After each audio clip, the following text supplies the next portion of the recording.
Ethan Miller was pretty sure Chloe Sterling had out for him. As the undisputed queen of Northwood University's computer science department, Chloe was what you'd call intimidatingly gorgeous. Almond-shaped eyes, a perfect nose, porcelain skin, and a tall, willowy figure that belonged on a runway. But she always wore a frosty expression, and her gaze could give you hypothermia. Every guy on campus worshipped her from afar. The girls privately called her the Ice Queen. No one dared get too close. Right now, in the middle of a junior year lecture, Ethan had his head down, fingers flying across his phone screen, brow furrowed in concentration. "Babe, you will not believe what Chloe Sterling pulled today." He typed furiously, desperate to vent all his frustrations to his girlfriend on the other side of the screen.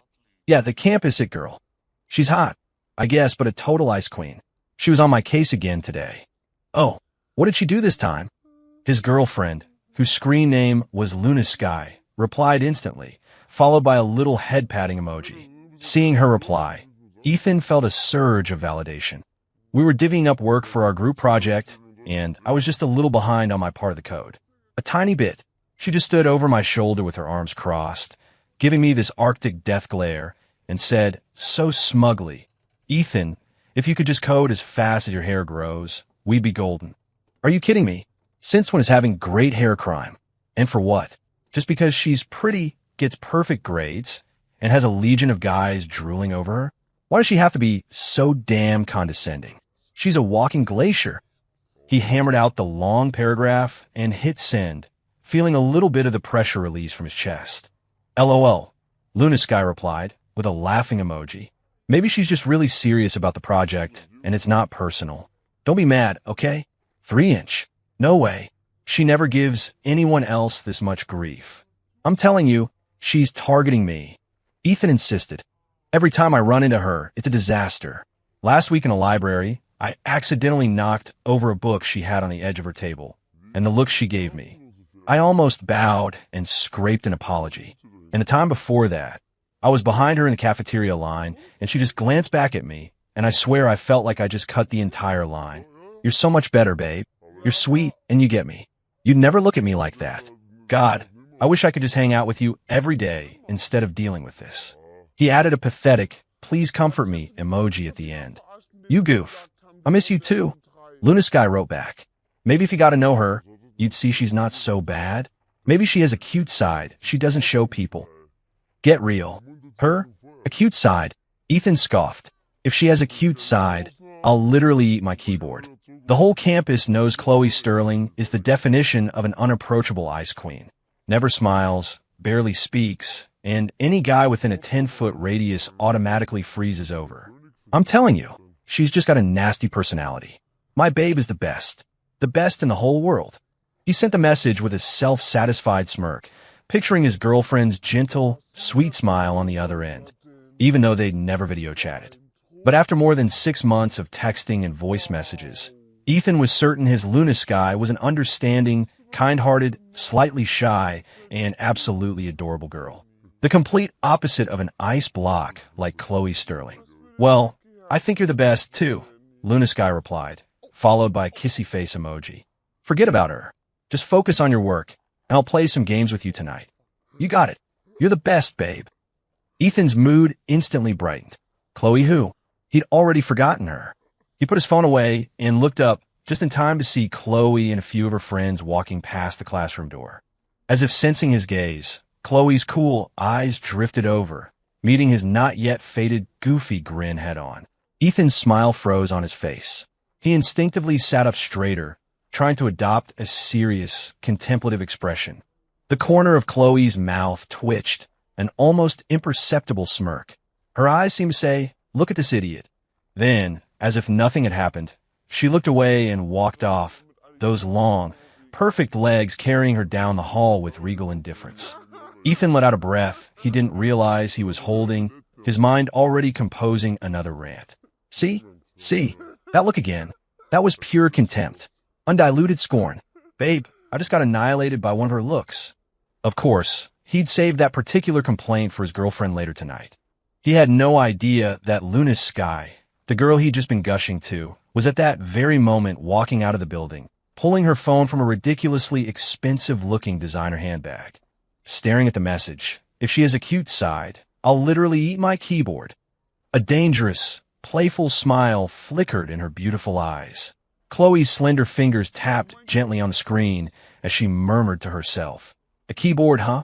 Well, Ethan Miller, you just wait." Over the next few days, the level of what Ethan perceived as Chloe's targeted harassment increased exponentially. During project meetings, the tasks assigned to him were always the most difficult and tedious parts, framed with a disingenuous, "You're the most capable, Ethan." But the way Chloe scrutinized his code, you'd think he was submitting a pile of garbage instead of programming. When he went to the library to do research, he'd inevitably run into Chloe, who would then criticize him for turning the pages too loudly, or tell him to please move, "You're blocking the light." It got so bad Ethan was starting to develop a genuine aversion to the library. The most ridiculous incident happened in the cafeteria. He'd finally made it to the front of the line for his favorite loaded tater tots. Tray in hand, he turned around and nearly collided with Chloe, who had materialized behind him out of thin air. He flinched so hard a cheesy, bacon-covered top flew off his tray and landed directly on his new sneaker. "Ethan," Chloe's voice was cool and detached, betraying no emotion. "Watch where you're going." Ethan looked at the greasy smear on his shoe, on the verge of tears. "Chloe, you just appeared right behind me." And she arched a perfect eyebrow, her gaze flicking down to his ruined sneaker. "Do you need me to pay for that?" No, it's fine. It was my fault. I wasn't holding my tray right." Ethan immediately backpedaled, grabbing his tray and scurrying away to a corner table. He thought he heard a faint, airy laugh from behind him, but he must have imagined it. The Ice Queen didn't laugh. Seriously, why was she everywhere?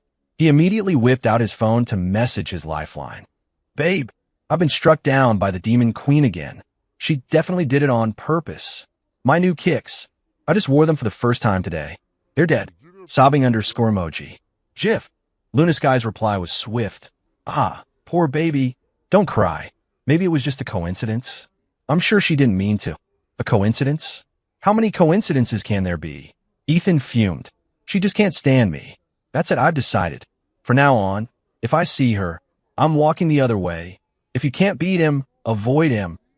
"Yeah, maybe that's for the best," his girlfriend agreed. "Don't get into a fight with her. You'll just lose. How about I order you a boba tea tonight to make you feel better? You're the best. You're literally an angel." Ethan was instantly cured. "I want a brown sugar boba, extra sweet. Less ice. You're so much better than her. Whoever marries that Chloe Sterling is in for a miserable life. You can just tell she's mean and totally thoughtless." He launched into his daily routine of trashing Chloe while praising his own girlfriend to the heavens. On the other end of the line, Luna Sky listened to Ethan's 59-second voice memo rant while methodically wiping a tiny smudge of grease from her finger with a wet wipe. Her face was blank, but her eyes were dangerously bright. "Oh, miserable life? Mean? Thoughtless?" She repeated the words softly, the corner of her lips curling into a menacing smile. "Ethan Miller, it looks like that keyboard is definitely on your menu." The voice memo she sent back, however, was as gentle and sweet as ever. Okay, calm down. It's not worth getting worked up over someone like that. What game do you want to play tonight? I'm all yours." Ethan's attention was immediately diverted, and he began to excitedly discuss which champions they should play later. Chloe put her phone down and turned to her best friend, Maya Vance, who was watching her with a curious expression. "Maya, I need a favor." Well, is our princess finally making her move?" Maya teased. "Is this about that clueless Ethan Miller again? I was wondering why you've been tormenting the poor guy lately. You actually like him, don't you?" "Just shut up." A faint blush crept up Chloe's neck, but her face remained cool. "Are you going to help me or not?" "Of course I'll help. It's not every day I see you interested in a guy, especially one who, seems to spend a lot of time complaining about you behind your back." Maya stifled a laugh. "Okay, what do you need?" Chloe leaned in and whispered a few sentences. Maya's eyes grew wider and wider. Finally, she gave Chloe a huge thumbs up. "Damn, girl, that's cold. Psychological warfare at its finest. Don't worry, you can count on me." The next day, Ethan Miller faced the greatest crisis of his young life. During a break between classes, Maya Vance, Chloe Sterling's best friend and a campus beauty in her own right, walked over to him with a dazzling smile. In front of everyone, she handed him a small piece of paper with a phone number on it. "Hey, Ethan. Chloe said she wanted to discuss some details about the project with you privately. This is her personal number. She said you should add her." Maya's voice wasn't loud, but the classroom fell silent. Dozens of eyes shot toward Ethan, a mixture of shock, confusion, and raw, unfiltered jealousy. Ethan felt like he was holding a live grenade, not a piece of paper. His scalp tingled. "Oh, do you discuss the project? Can't we just talk in a group chat?" he stammered. "Some things are better discussed one-on-one," Maya said with a wink. "What's the matter? The great Chloe Sterling give a guy her number for the first time ever, and you don't want it?" No, that's not it." Ethan was so flustered he nearly dropped the paper. "I'll add her. Right now." He fumbled for his phone and added the contact, his mind screaming. Help. What does the Demon Queen want? A private dressing down? An in-person beatdown? A public execution? The friend request was accepted almost immediately. Chloe's profile picture was just a black square. Her feed was completely empty. It fit her whole, unapproachable vibe perfectly. A message popped up. "Meet me in the small garden behind the science building after your last class. We need to discuss optimizing the algorithm." Concise. Cold. It read like a military directive. Ethan typed back with a pained expression. "Okay, Chloe." Then he immediately switched to his chat with his girlfriend. "Babe, code red. The Demon Queen has summoned me for a private audience. She even had her friend give me her number. I think it's a trap. This might be my last stand." Luna Sky replied. "She gave you her number and wants to meet you alone," followed by a wide-eyed emoji. "Yeah, what do you think she wants? Is she going to chew me out because I almost spilled food on her? Or because my code sucks? Is she going to humiliate me in person?" Ethan's imagination ran wild. "Maybe. She just wants to talk about the project?" His girlfriend's reply seemed a little slow. "Just go see what she wants. Maybe it's something good." "Good? What could possibly be good about being alone with that glacier?" Ethan was in despair. "Babe, if I don't text you by tonight, call the cops. My last words are, please format my hard drive. Just go. It'll be fine. Maybe you'll be pleasantly surprised." His girlfriend's tone was a little odd, but Ethan was too panicked to notice. He just assumed she was trying to calm him down. That afternoon, with the grim resolve of a man walking to his doom, Ethan went to the garden. Chloe was already there, the setting sun casting dappled light over her through the leaves. She was wearing a simple white blouse and jeans, her tall frame and perfect profile looking like something out of a magazine. The formidable aura around her, however, was fully intact. Ethan shuffled over. Hey, Chloe. I'm here." Chloe looked up, her eyes lingering on his face for 2 long seconds that made his skin crawl before she finally spoke. "Right.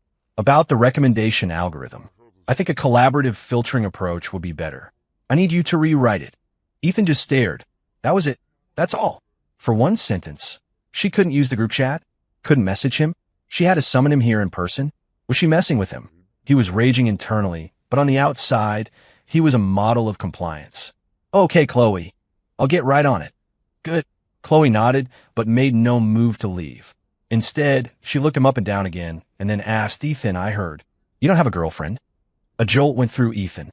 He instantly went on high alert, his back ramrod straight as he answered with righteous indignation. "I do. I have a girlfriend, and we're very happy." What is this? He thought. Is she trying to find some dirt on me? Or set me up with someone? Not a chance. I'm completely devoted to my babe. Chloe seemed to pause for a second, a flicker of amusement in her eyes. "Oh, you have a girlfriend? An online thing? How did you know?" Ethan blurted out, then immediately wanted to smack himself. Way to just admit it. Genius. The corner of Chloe's mouth twitched again, a ghost of a smile he barely caught. "Just a guess. I've never seen you hanging out with any girls on campus." She paused, then took a step closer. The distance between them shrank instantly. Ethan could smell a faint, pleasant scent coming from her, something clean and floral. He scrambled backward, his face flushing beet red, his heart pounding in his chest, out of sheer terror. "Chloe, please have some self-respect. I have a girlfriend." He crossed his arms over his chest like a damsel in distress warding off a villain. Seeing him like this, The amusement in Chloe's eyes deepened, though she quickly masked it, her Ice Queen facade snapping back into place. I was just going to say that online relationships aren't always what they seem. You should be more realistic, Ethan. With that, she gave him one last, meaningful look and turned, walking away with an effortless grace, leaving Ethan standing there, utterly bewildered. When he finally came to his senses, he grabbed his phone to report back to base. Babe, that was terrifying. I knew Chloe Sterling was up to no good. She actually asked if I had a girlfriend, and she knew it was online. Has she been investigating me? And then she got super close. It was so scary. Do you think she's trying to hit on me? To make me cheat on you, so she can laugh at me? She's evil. Women are terrifying. But don't worry, babe. I am a fortress of loyalty. My heart and soul belong to you. I will not be tempted by her evil ways. She could be as pretty as she wants. It doesn't matter. In my heart, you're the most beautiful girl in the world. He fired off a rapid-fire series of voice memos, his declaration of loyalty reaching epic proportions. After a long moment, a single text message came back from his girlfriend. Oh, so you think she's really pretty? Prettier than me? Ethan's blood ran cold. This was a trap. A classic trick question. He typed back furiously. No, absolutely not. She's just a cold, artificial kind of pretty. Nothing compared to my babe, who is naturally adorable and sweet and kind. She can't even hold a candle to a single strand of your hair. My babe is the most beautiful girl in the universe. Lunisco. Smiley face. Ethan stared at the smiley face. For some reason, it sent a chill down his spine, but he couldn't figure out why. He was probably just overthinking it. Of course his babe trusted him. After the private meeting in the garden, Chloe's behavior became even more baffling. She was no longer just tormenting him with academic-related tasks. She started to notice him in public in subtle, unnerving ways. During a department-wide assembly, for example, Ethan was secretly texting his girlfriend under the table when he heard the professor at the podium call his name. Ethan Miller? Chloe Sterling mentioned, you have some unique insights on this topic. Would you care to share them with us? Ethan looked up, completely baffled, and met Chloe's eyes. They looked calm and serene, but he could see a hint of mischief lurking within. He had no insights whatsoever. He mumbled and stuttered for a solid minute, his face turning crimson as the room filled with snickers. Chloe, meanwhile, looked on him passively, as if she had merely made a casual suggestion. Then there was the department basketball game. Ethan, a bench warmer, got to play for 10 minutes and was panting like an old dog when he came off the court. A bottle of ice-cold water was suddenly thrust in front of his face. The person holding it was Chloe Sterling. The entire gym went silent. All eyes were on him. Ethan looked at the water bottle, then at Chloe's expressionless face, and waved his hands frantically. No, thank you, Chloe. I brought my own. He scrambled over to the bench, grabbed his own half-empty bottle of lukewarm water, and started chugging it, a desperate act of performative loyalty. Chloe didn't say anything. She just retracted her hand and casually passed the bottle to another guy on the team, who looked like he was about to faint from sheer ecstasy. Ethan, meanwhile, was bombarded with glares that screamed, ungrateful idiot, and what a waste. He felt utterly wronged. He immediately pulled out his phone to complain. Babe, you won't believe it. She did it again. She offered me water in front of everyone. She's trying to paint a target on my back. The looks I was getting could kill. She's doing this on purpose. She wants me to be public enemy number one. His girlfriend replied, maybe she was just being nice? Or she thought you play hard. Nice? How about you be nice? She's an ice queen.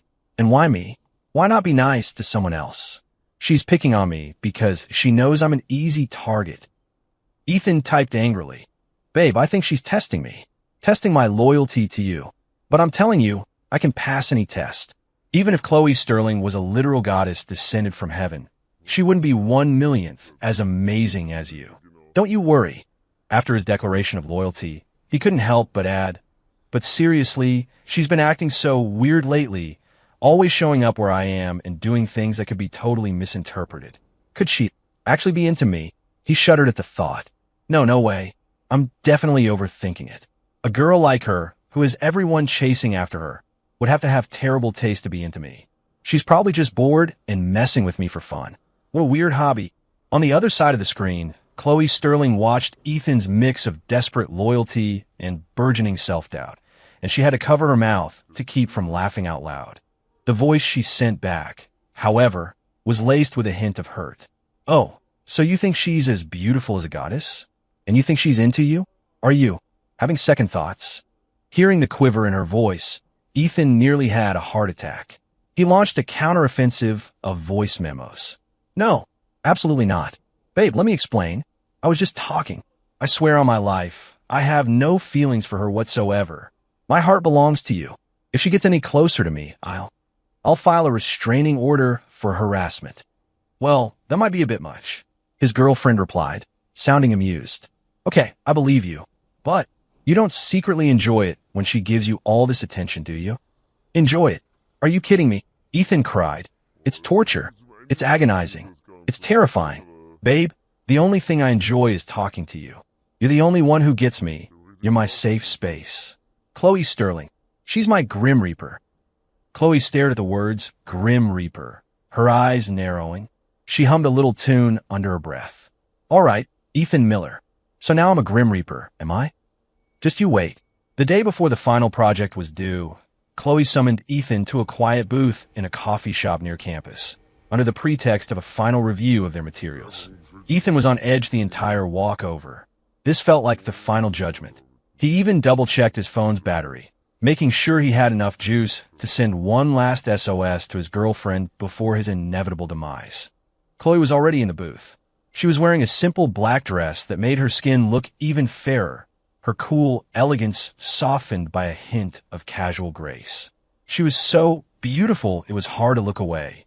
But Ethan didn't dare stare. He sat down opposite her, eyes fixed on the table, like a student waiting to be disciplined by the principal. "Chloe, I brought all the documents. I checked them 3 times. I guarantee there are no mistakes," he said preemptively, trying to seize some control. Chloe slowly stirred her coffee, not even glancing at the folder. She looked up at him, her gaze direct. "Ethan," she asked suddenly, "are you that afraid of me?" "What?" "And no, of course not." Ethan denied it instantly. "Then why do you look like you've seen a ghost every time we meet?" Chloe leaned forward slightly, her eyes boring into his. "And why do you spend so much time talking trash about me behind my back?" A 4-letter word exploded in Ethan's mind. He nearly shot out of his chair. "How'd she know? Who snitched? My roommates?" "No way. I only ever complained to my girlfriend." "Wait." His face went white. A cold sweat broke out on his forehead. Chloe, you're mistaken. I've never said anything bad about you. Never." Deny. "Haven't you?" Chloe took out her phone. Her slender white fingers tapped the screen a few times. Then a voice, an achingly familiar, soft, slightly whiny voice, filled the booth. "Babe, I've been struck down by the Demon Queen again. She definitely did it on purpose. My new kicks. I just wore them for the first time today. They're dead." Sobbing underscore emoji. GIF. It was the exact voice memo he'd sent his girlfriend after the tater tot incident. Word for word. Ethan felt like he'd been struck by lightning. He froze, his mind a complete blank. Chloe played another one. It was his grand declaration of loyalty. "She's just a cold, artificial kind of pretty. Nothing compared to my babe, who is naturally adorable and sweet and kind. She can't even hold a candle to a single strand of your hair." And then a more recent one. "She's my Grim Reaper." One by one, his own voice messages played out in the quiet coffee shop, each one crystal clear and excruciatingly, mortifyingly public. Ethan's face went from white to red to a sickly green, before settling on a deathly gray. His lips trembled. His eyes were as wide as saucers. He pointed a shaking finger at Chloe's phone, unable to form a single word. Chloe turned off the recording and watched his petrified expression with an air of satisfaction, a triumphant, playful, and utterly dazzling smile finally breaking through her icy facade.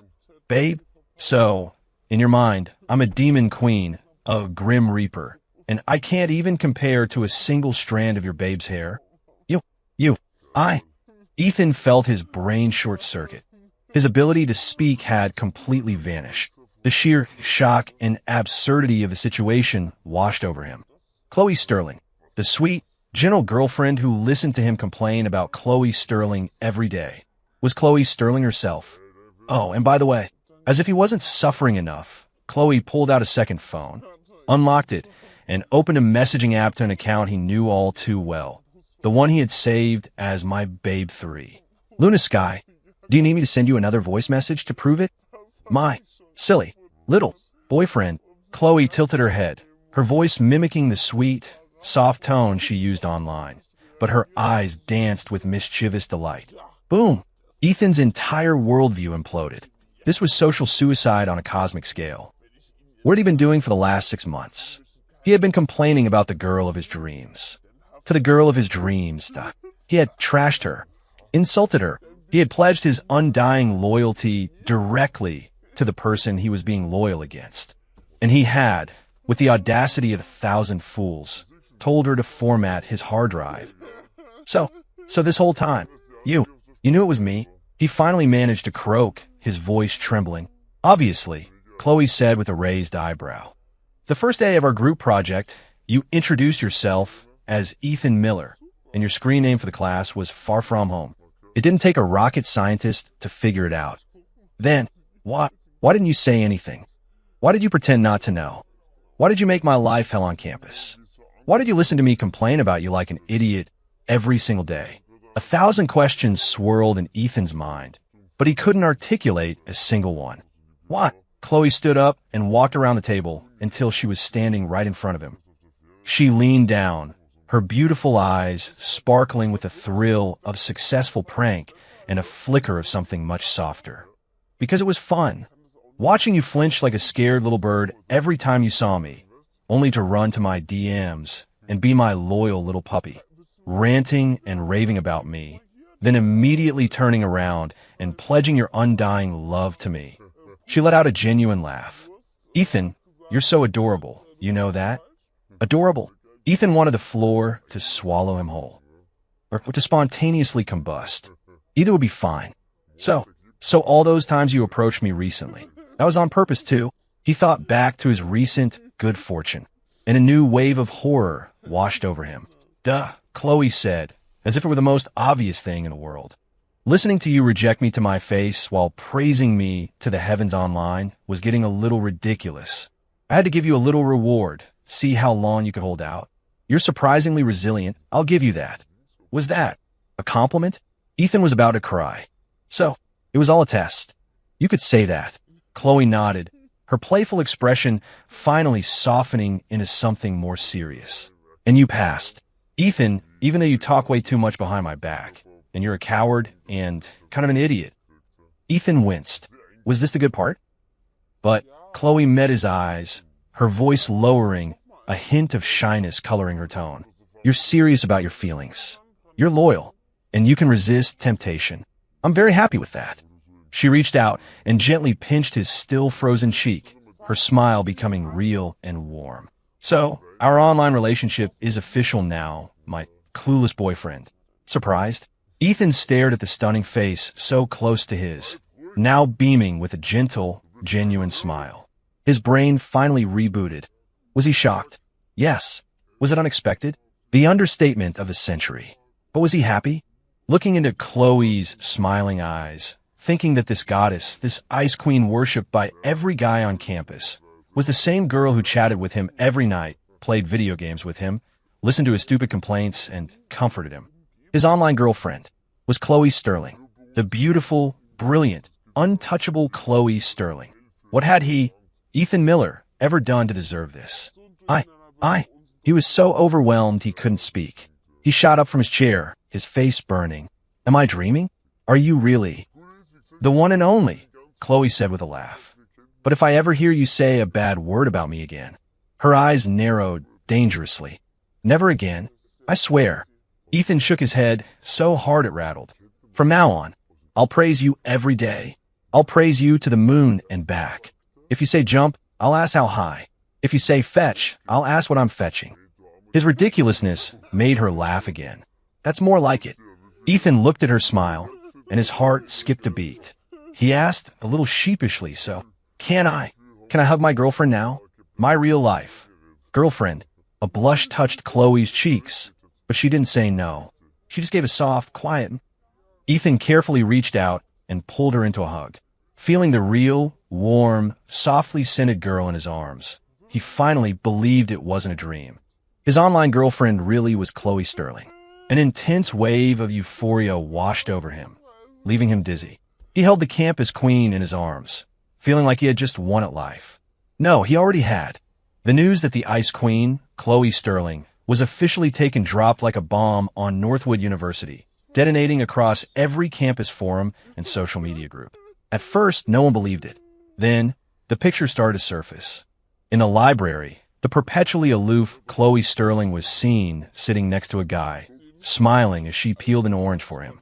In the cafeteria, she was sharing a pair of earbuds with him, both of them watching something on his phone. And on a path across the main quad, she was actually letting him hold her hand. Her expression was still a little reserved, but the way she looked at him, her eyes were practically sparkling. The guy was quickly identified. It was Ethan Miller, that quiet, kind of nerdy junior from the CS department.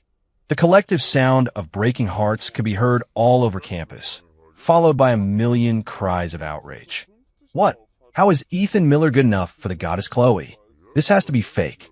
Is she under some kind of spell? It's over. My college dream is dead. All right, guys. Who's in on the group assassination of Ethan Miller? Sign-ups are now open. Ethan did, in fact, become public enemy #1 overnight. He could feel the daggers being stared into his back every time he walked across campus. But was he scared? Not one bit. He walked with a new spring in his step, wanted to shout from the rooftops. Chloe Sterling, the goddess you could only dream of, is mine. She's my girlfriend, and she smiles at me in private and peels oranges for me and plays video games with me and gets petty revenge on me when I complain about her. Okay, he would definitely keep that last part to himself. He wanted to live, after all. Dude, Ethan, you're a legend. A silent master. His roommate, Jake, slung an arm around his neck, his face a mix of awe and envy. You have to teach us your ways. How did you melt the Ice Queen? His other roommate, Leo, chimed in seriously. When did this even happen? We had no idea. Ethan just puffed out his chest. A magician never reveals his secrets.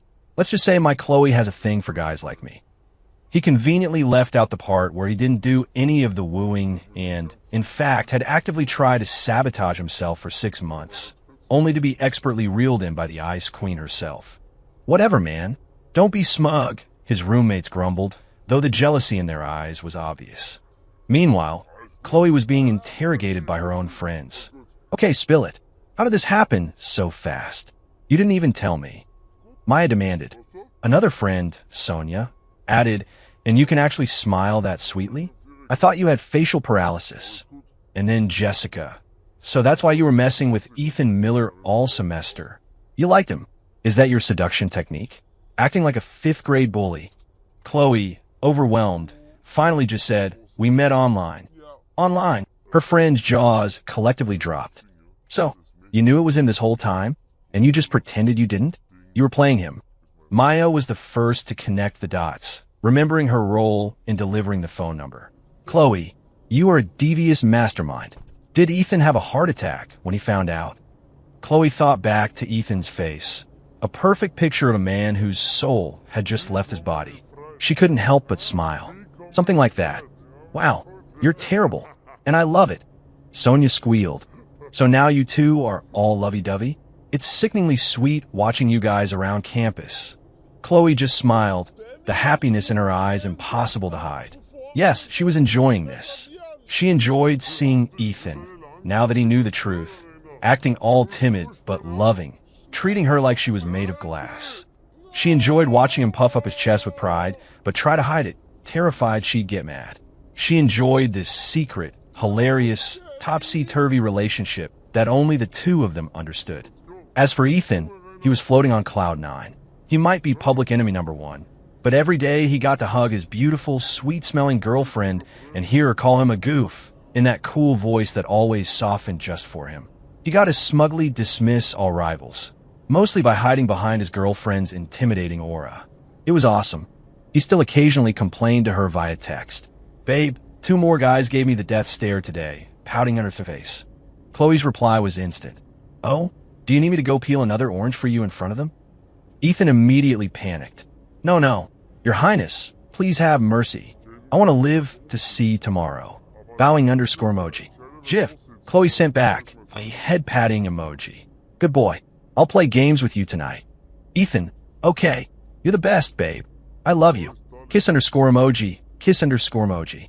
Putting his phone away, Ethan looked toward the front of the classroom, where Chloe was giving the final presentation for their project. She was confident, poised, and brilliant, every bit the cool and capable campus queen. But only he knew that this girl, so aloof in public, would blush when he texted her, "I miss you," that she would sigh in exasperation when he played a game badly, but patiently coach him anyway, that she would playfully glare at him after he stole a quick kiss. The massive contrast made his heart melt and filled him with an incredible sense of pride. Chloe finished her presentation, and her eyes automatically found his in the back of the room. Their gazes locked. She gave him a tiny, almost imperceptible wink, a secret message just for them. Ethan broke into a wide, goofy, love-struck grin. On the stage, the corner of Chloe's mouth lifted into a smile that could melt 1,000 glaciers and bring forth spring. The sight stunned everyone in the room, and in unison, their hearts broke all over again, their minds screaming one collective thought. Damn it, it's all because of that Miller kid. Ethan, sitting in a sea of murderous glares, just sat up a little straighter and smiled even wider. Public enemy number one? He could live with that. The perks were totally worth it.